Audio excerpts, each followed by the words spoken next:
I'm looking for a 45-degree incline from that shoulder bone, the acromion, to my Adam's apple, the upper part of it, and it looks a little steeper, which is good news.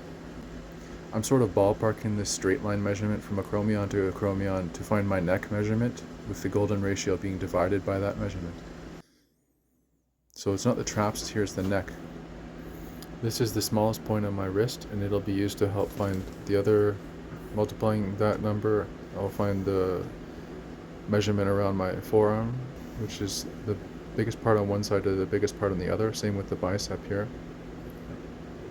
So I multiplied the golden ratio from my wrist once, and then one more time that number to find that. This time I'm doing the smallest part on my ankle, and I'll be doing the same thing to find both parts of my legs, and then one more time for the glutes. But I didn't photograph the glutes measurement in this one, but of course you just find the largest point in your glutes and measure across for that one.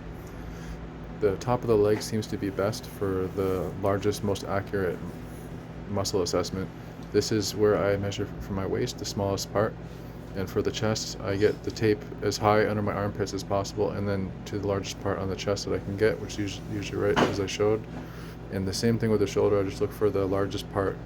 So to sum it up, take your acromion to acromion measurement on top of your shoulders and divide it by the golden ratio to find your neck. Your traps are more of an aesthetic assessment at about 45 degrees. And to find other measurements, you take your wrist and multiply by the golden ratio. You then take that number and multiply it by the golden ratio to find your biceps. So you found your full arm.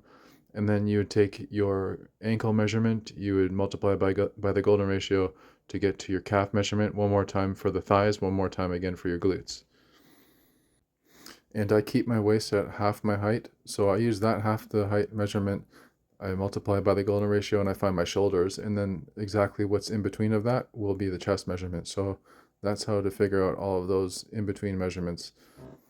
Another fun fact is that the ratios that we're seeing here were all perfect in the legs, but not the upper body. But pretty close for the chest. The traps look good. The shoulders are about 80% of what I want, and the arms are about 75%. The wrists, the forearms are actually perfect as well.